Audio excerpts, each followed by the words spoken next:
नमस्कार। ऐतिहासिक लाल किले पर एक लाइट एंड साउंड शो होता है।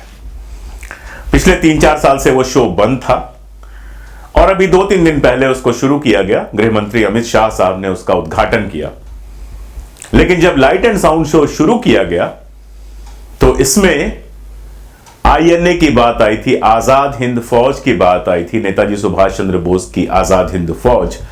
उसके ऊपर जो मुकदमा चला था उस मुकदमे की बात करते हुए जवाहरलाल नेहरू और भूला भाई देसाई का नाम हटा दिया गया।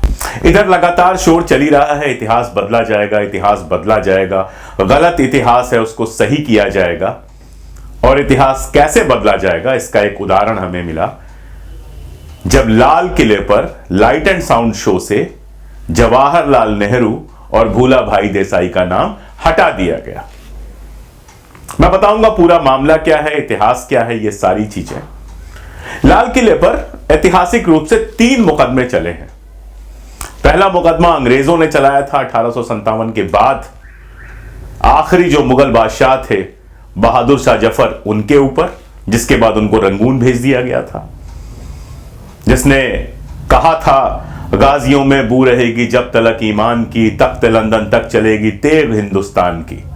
और सावरकर ने जब अपनी पहली किताब लिखी थी 1857 का प्रथम स्वातंत्र संग्राम, तो उसमें बहादुर शाह जफर के शेर को कोट किया था, तारीफ की थी बहादुर शाह जफर की कि उस बूढ़े बादशाह ने अंग्रेजों के खिलाफ संघर्ष किया। यह बात अलग है कि बाद में जेल में जाने के बाद उनका जो कुछ हुआ अंग्रेजों के साथ, तो जेल से निकलने के बाद वो हिंदू मुसलमान करने लगे। लेकिन ये जो पहला मुकदमा था बहादुर शाह जफर का, उसकी बात मैंने आपको बताई। दूसरा जो मुकदमा चला था वो आजाद हिंद फौज के सैनिकों पर चला था। आप सब जानते हैं कि आजाद हिंद फौज अंग्रेजों के खिलाफ जापान के साथ लड़ रही थी। इटली, जापान और जर्मनी का जो ट्रायंगल था उसका हिस्सा बनके नेताजी अंग्रेजों के खिलाफ लड़ रहे थे। वो सेना पराजित हुई, आजाद हिंद फौज पराजित हुई, उसके बहुत सारे सैनिक गिरफ्तार हुए और गिरफ्तार करके उनको इंडिया लाया गया। इंडिया में लाल किले पर प्रसिद्ध मुकदमा चला जिसमें 3 सेना नायक थे आजाद हिंद फौज के, ढिल्लन, सहगल और शाहनवाज। यह भी अपने आप में एक बड़ा प्रतीक था। एक सिख ढिल्लन साहब, एक मुसलमान शाहनवाज साहब और एक हिंदू सहगल साहब। आजाद हिंद फौज की जो पूरी की पूरी सेना थी वो सांप्रदायिक एकता और सेक्युलरिज्म का एक बहुत बड़ा एग्जाम्पल थी। तो इन लोगों के खिलाफ मुकदमा चलना शुरू हुआ। अब इस मुकदमे की कहानी तो बहुत सारी जगहों पे है, लेकिन मैं आपको वो कहानी सुना रहा हूं आजाद हिंद फौज के ही एक सैनिक ऐसे अय्यर की किताब, जिस किताब का नाम है स्टोरी ऑफ आईएनए। पतली सी किताब है, आसानी से आपको अमेजन पे मिल जाएगी, आप खरीद के पढ़ सकते हैं। ऐसे अय्यर साहब नेताजी के बहुत खास थे, आईएनए के हिस्सा थे और आईएनए का हिस्सा होते हुए उन्होंने वो सारी चीजें खुद देखी थी। तो ये किताब किसी कांग्रेसी, किसी वामपंथी या जिनसे आप लोग बड़े परेशान रहते हैं उनकी नहीं है, बल्कि नेताजी सुभाष चंद्र बोस के अपने एक सैनिक ऐसे अय्यर की है। किताब का नाम मैंने आपको बताया, स्टोरी ऑफ आईएनए। इस किताब के पेज नंबर 83 पर जो ट्रायल हुआ लाल किले के अंदर, हिस्टोरिकल ट्रायल हुआ, ऐतिहासिक ट्रायल हुआ आईएनए के सैनिकों का, उसके बारे में जिक्र है, बहुत डिटेल में जिक्र है। इसमें वो बताते हैं कि जब ये सैनिक गिरफ्तार होकर हिंदुस्तान में आए और इनके खिलाफ मुकदमा चलाने की बात हुई, तो सबसे पहले जो इनके पक्ष में आए बात करने वो थे पंडित जवाहरलाल नेहरू। पूना में कांग्रेस का एक सेशन हुआ और उस सेशन में यह कहा गया कि आजाद हिंद फौज के जो सैनिक हैं वो इस देश के सिपाही हैं, उन्होंने इस देश की आजादी के लिए लड़ाई लड़ी है, इसलिए कांग्रेस का फर्ज बन जाता है कि वो इनके साथ खड़ी हो। और उसके बाद जो कांग्रेस के भीतर के बड़े बड़े वकील थे उन सब लोगों ने मिलकर जवाहरलाल नेहरू की पहल पर एक आईएनए डिफेंस कमेटी बनाई। आप ये तस्वीर देख सकते हैं, आईएनए डिफेंस कमेटी जो दिल्ली में बनी थी, उसके दरवाजे पर जवाहरलाल नेहरू अपने साथियों के साथ खड़े हैं। तो ये आईएनए डिफेंस कमेटी बनी जिसमें भूला भाई देसाई थे, अपने जमाने के जाने माने वकील पंडित जवाहरलाल नेहरू थे, आसफ अली थे, और इसके अलावा भी ढेर सारे ऐसे वकील थे जो कांग्रेस से जुड़े हुए थे और देश के जाने माने वकील थे। मुकदमा लड़ा गया, जबरदस्त तरीके से लड़ा गया। लाल किले ने दर्ज किया एक बार फिर इतिहास को, जब आजाद हिंद फौज के सैनिकों का मुकदमा लड़ा गया। ऐसे अय्यर इस मुकदमे के एक दृश्य का वर्णन करते हुए लिखते हैं कि जवाहरलाल नेहरू ने कोई 3 दशक बाद फिर से चोला पहना बैरिस्टर का और सबकी आंखों का तारा बन गए। इसी क्रम में लिखते हुए वो बताते हैं कि भूला भाई देसाई ने वो जबरदस्त बहस की कोर्ट के अंदर कि एक बार जो अंग्रेज वकील और जज थे वो भी सिहर गए। पूरे देश में ढिल्लन, सहगल, शाहनवाज का नारा लग रहा था और कोर्ट के अंदर कांग्रेस और कांग्रेस के वकील ये लड़ाई लड़ रहे थे। उस समय गांधी जी हरिजन बस्ती में रहते थे। वो खुद मिलने गए जेल में आजाद हिंद फौज के लोगों से। रिहाई के बाद तो उन्होंने अपने यहां बुलाया भी और आजाद हिंद फौज के लोगों ने जो आजाद हिंद फौज का गाना था, बैंड पर जो बजता था, वो उनके सामने बजाकर दिखाया। खैर, मुकदमे का फैसला हुआ और फैसले में इन तीनों बहादुरों को आजीवन कारावास की सजा दी गई और साथ में इनकी जो पेमेंट थी, इनकी जो बाकी सारी चीजें थी, उन सारी चीजों पर भी रोक लगा दिया गया। लेकिन दोस्तों, ऐसा दबाव था कांग्रेस का और पूरे देश का कि पेंशन और बाकी सारी चीजें तो अंग्रेजों ने नहीं दी, लेकिन सुबह आजीवन कारावास की सजा हुई और शाम को ही ढिल्लन, शाहनवाज और सहगल तीनों को रिहा कर दिया गया। तो यह छोटी सी कहानी उस मुकदमे की थी जिस मुकदमे में जवाहरलाल नेहरू 30 साल बाद बैरिस्टर का चोला पहनकर उतरे थे। आप सोचिए कि जो लोग इतिहास बदलने की बात कर रहे हैं, वो लोग इतिहास बदल रहे हैं या इतिहास से अपने शर्म के जो पन्ने हैं वो हटा रहे हैं। मैं आगे और भी बताऊंगा कि आजाद हिंद फौज के साथ जवाहरलाल नेहरू और भारत सरकार का क्या व्यवहार रहा, बहुत डिटेल में बताऊंगा। लेकिन अभी इतनी सी बात और जोड़ दूं कि जब यह मुकदमा चल रहा था, जब यह पूरा देश खड़ा था आजाद हिंद फौज के साथ, तो विनायक दामोदर सावरकर या हिंदू महासभा या राष्ट्रीय स्वयंसेवक संघ का एक भी बयान आप ढूंढकर नहीं निकाल सकते हैं जिसमें उन्होंने आईएनए के लोगों का समर्थन किया हो। या इसको पलट के कहें कि जब पूरा देश आजाद हिंद फौज के साथ खड़ा था तो सिर्फ एक ताकत थी जिसने दूरी बनाकर रखी हुई थी, और वो ताकत थी आरएसएस और हिंदू महासभा की। आज ये लोग बातें करते हैं सुभाष चंद्र बोस की। आप जानते हैं 2014 के चुनाव के समय बड़ा तमाशा हुआ कि जो डॉक्यूमेंट्स हैं, जो दबा के रखे गए हैं, जो छिपा के रखे गए हैं, वो डॉक्यूमेंट्स बाहर लाए जाएंगे। जब वो डॉक्यूमेंट्स बाहर लाए गए और पता चला कि जवाहरलाल नेहरू ने आईएनए ही नहीं बल्कि सुभाष चंद्र बोस की बेटी और उनकी पत्नी की भी आजीवन सहायता की थी, जब पता चला कि आईएनए के लोगों को सारी सुविधाएं दी गई थी, तो उन पेपर्स पे बात होनी बंद हो गई और अगले चुनाव में रविन्द्रनाथ टैगोर की वेशभूषा बनाने की कोशिश की गई।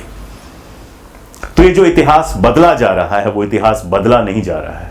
दरअसल वो इतिहास को अपने हिसाब से एडजस्ट किया जा रहा है ताकि जवाहरलाल नेहरू और कांग्रेस और उस जमाने में जो लोग देश के लिए खड़े थे उनके इतिहास को धुंधला किया जा सके, ताकि कल कोई सवाल ना पूछे कि भाई साहब सावरकर कहां थे, श्यामा प्रसाद मुखर्जी कहां थे, गोलवरकर कहां थे, बलराज मधोक कहां थे हिंदू महासभा और आरएसएस की पूरी ताकत जब पूरा देश आजाद हिंद फौज के साथ खड़ा था। अब मैं आपको बताता हूं कि आजाद हिंद फौज के साथ भारत सरकार ने क्या व्यवहार किया। ऐसे अय्यर अपनी इस किताब में बताते हैं कि नेताजी ने दिल्ली चलो का नारा दिया था। नेताजी का सपना था कि एक दिन तिरंगा लाल किले पर फहराने आजाद हिंद फौज की जो टुकड़ी है, जो सेना है, वो पहुंचेगी और अंग्रेजों को इस देश से बाहर करके लाल किले पर भारत का झंडा फहराएगी। युद्ध के माध्यम से युद्ध जीत के ऐसा कर पाने का सपना तो नेताजी का पूरा नहीं हुआ। नेताजी खुद शहीद हो गए और सेना भी हार गई। लेकिन 15 अगस्त 1947 की रात जब देश आजाद हुआ और जवाहरलाल नेहरू भाषण देने के लिए संसद में आए तो उन्होंने सिर्फ 2 लोगों के नाम उस दिन लिए। पहला नाम महात्मा गांधी का लिया, जिनके नेतृत्व में कांग्रेस ने पूरी लड़ाई ली थी, और दूसरा नाम लिया अपने छोटे भाई, अपने पुराने दोस्त सुभाष चंद्र बोस का। और सिर्फ नाम लेकर नहीं रह गए। अगले दिन जब लाल किले पे झंडा फहराने के लिए पहुंचते हैं जवाहरलाल नेहरू, तो उनके साथ साथ जो टुकड़ी होती है, आईएनए की आजाद हिंद फौज की टुकड़ी, जिसमें उसके पुराने सैनिक, उसके कमांडर सारे के सारे जिसमें शामिल थे, वो जाती है उसी गणवेश में जो आजाद हिंद फौज का गणवेश था। वही गाना गाते हुए आजाद हिंद फौज युद्ध के मैदान में उतरी थी। और उसको यह सम्मान दिया जाता है कि 15 अगस्त 1947 को जब झंडा फहराया जाए तो वो अपनी पूरी आन बान शान से वहां पर उपस्थित रहे। शाहनवाज के बारे में तो आप लोग जानते ही हैं, उन्होंने भी एक बड़ी अच्छी किताब लिखी है जिसकी भूमिका जवाहरलाल नेहरू ने लिखी है। वो तो बाद में कांग्रेस में शामिल हुए और सरकार का हिस्सा भी हुए।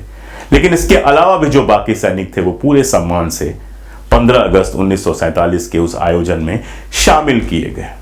और सिर्फ इतना ही नहीं, आगे जो फैसले लिए गए सरकार द्वारा, उन्होंने वही सम्मान दिया आजाद हिंद फौज को जो किसी दूसरे स्वाधीनता संग्राम सेनानी को दिया गया। ऐसे अय्यर ने पॉइंट वाइज करके बताया है, मैं सीधे वहीं से पढ़ देता हूं आपको। अगर आपके पास किताब है तो आप मेरे साथ 96 और 97 नंबर का पेज खोल सकते हैं, जिसका शीर्षक है justice for INA, Azad Hind फौज को न्याय। अय्यर पॉइंट्स गिनाते हैं, बताते हैं। In April 1948, the government of independent India declared that no stigma should be attached to the members of INA. अप्रैल 1948 में भारत सरकार ने यह घोषणा की कि आजाद हिंद फौज के जो सैनिक हैं, आजाद हिंद फौज जो है, उसके साथ किसी भी तरह का कोई पूर्वाग्रह नहीं पाला जाएगा। और उसी समय 400 रुपए से लेकर 800 रुपए तक की एक पेमेंट उनके लिए रैंक वाइज शुरू की गई। 1950 में आईएनए के जो ऑफिसर्स थे उनको कमीशन प्रदान किया गया। 1961 में गवर्नमेंट ने यह घोषणा की कि आईएनए का जो मूवमेंट था, आजाद हिंद फौज का जो आंदोलन था, वो एक राष्ट्रीय आंदोलन था, यानी कि उनको स्वाधीनता संग्राम सेनानी माना जाए। 1963 में तकरीबन 30 लाख रुपए की आर्थिक सहायता उनके लिए दी गई। और सिर्फ इतना ही नहीं किया गया, जो सबसे महत्वपूर्ण बात यह थी, मैंने आपको बताया था कि लाल किले के मुकदमे में उनको आजीवन कारावास से तो मुक्ति दे दी गई थी, लेकिन उनका पेंशन, उनकी तनख्वाहें और उनका जो एरियर था वो दबा लिया गया था। भारत सरकार ने न सिर्फ उनको सम्मान दिया, सेना में जगह दी, बल्कि उनके तनख्वाह और उनके जो एरियर थे जो दबा लिए गए थे, उनको भी जारी किया गया। तो ये सब बातें आपको बता रहे हैं आजाद हिंद फौज के अपने सैनिक रहे ऐसे अय्यर। और ऐसा नहीं है कि अकेले ऐसे अय्यर बता रहे हैं, 20 किताबें हैं आपके पास जिनसे आप ये समझ सकते हैं कि आजाद हिंद फौज के सैनिक जब यहां पर आए तो उन्हें सुविधा देने से लेकर उनका मुकदमा लड़ने और आजादी के बाद उन्हें सम्मान देने का काम कांग्रेस और जवाहरलाल नेहरू ने किया। लेकिन आज लाइट एंड साउंड शो से न केवल जवाहरलाल नेहरू बल्कि भूला भाई देसाई, जो गुजरात के वकील थे और जिन्होंने शानदार तरीके से यह मुकदमा लड़ा था, न केवल इनका नाम हटाने की बात हो रही है, बल्कि लगातार ऐसी कोशिश की जा रही है कि नेताजी और जवाहरलाल नेहरू को आपस में लड़ा दिया जाए। उनके बीच में जो भी वैचारिक मतभेद थे उन पर मैं कई बार बात कर चुका हूं, लेकिन यह एक हकीकत थी कि चाहे त्रिपुरी कांग्रेस हो, चाहे आजाद हिंद फौज का मामला हो, जवाहरलाल नेहरू हमेशा नेताजी के लिए न केवल सहानुभूति रखते थे बल्कि उनके साथ खड़े होने की भी कोशिश की। कुछ चीजें थी जिस पर सहमत नहीं हो सकती थी, जैसे नेहरू इस बात के लिए बिल्कुल तैयार नहीं थे या इस बात को लेकर बिल्कुल सहमत नहीं थे कि फांसीवादी जो ताकतें हैं, हिटलर, इटली, जापान, इनके साथ मिलकर हिंदुस्तान को आजादी मिल सकती है, ऐसा जवाहरलाल नेहरू बिल्कुल नहीं मानते थे। और अब तो हिटलर के गोपनीय पेपर्स बाहर आ चुके हैं जिसमें यह साफ हो चुका है कि वो किसी भी हालत में भारत को आजादी देने का समर्थक नहीं था। लेकिन व्यक्ति के रूप में जबरदस्त सम्मान था जवाहरलाल नेहरू के मन में सुभाष चंद्र बोस का, और उतना ही सम्मान सुभाष चंद्र बोस के मन में जवाहरलाल नेहरू का था। जब जवाहरलाल नेहरू जेल में थे और कमला नेहरू मृत्युशैया पर पड़ी थी, बेहद बीमार थी, तो उनके साथ जो थे वो थे सुभाष चंद्र बोस। तो इतिहास को सुधारने की नहीं, बिगाड़ने की कोशिश हो रही है। चूंकि आरएसएस, हिंदू महासभा, सावरकर, श्यामा प्रसाद मुखर्जी, ये सारे के सारे लोग 1946 में आजाद हिंद फौज के साथ खड़े होने से बच रहे थे, डर रहे थे, इसलिए जो लोग साथ खड़े थे उनका नाम हटाने की कोशिश की जा रही है। बहुत सवाल पूछते हैं ये लोग। सवाल तो इनसे पूछना चाहिए कि आखिर जब पूरा देश आजाद हिंद फौज के साथ खड़ा था तो हिंदू महासभा और आरएसएस क्या कर रहे थे। ये कहते हैं कि जो पूरे देश में आईएनए को लेकर उत्साह था उसका फायदा उठाने के लिए कांग्रेस शामिल हुई। तो आपको फायदा उठाने से कौन रोक रहा था? आपका ऐसा क्या डर था कि ये फायदा उठाने के लिए आप आजाद हिंद फौज और नेताजी सुभाष चंद्र बोस के पक्ष में खुल के नहीं आ सके? क्या ऐसा डर था, क्या ऐसा स्वार्थ था कि 10 खंड में सावरकर कहीं ये नहीं लिखते हैं कि आईएनए के साथ वो खड़े थे, एक पत्र नहीं दिखाई देता है? क्या ऐसा डर था कि श्यामा प्रसाद मुखर्जी की जीवनी में कहीं ये रेफरेंस नहीं आता है कि जब आजाद हिंद फौज के सैनिक इस मुकदमे में थे तो वो उनके साथ जाकर खड़े हो गए? क्या ऐसा डर था कि आरएसएस जो इतनी वीरता दिखाती है, इतनी बड़ी बड़ी बातें करती है, आजाद हिंद फौज के साथ जाकर नहीं खड़ी हो पाई? हाँ, एक और मुकदमा चला था इसके बाद जिसमें आरएसएस, हिंदू महासभा, सारे के सारे गांधी के हत्यारों के साथ कहीं न कहीं उनके वकील, उनके लोग खड़े हुए थे। गोडसे का मुकदमा चला था गांधी हत्या का, वो भी इसी लाल किले पे चला था। 30 जनवरी आने वाली है, उस मुकदमे के बारे में और कुछ और जरूरी चीजों के बारे में एक लंबा वीडियो लेकर आऊंगा।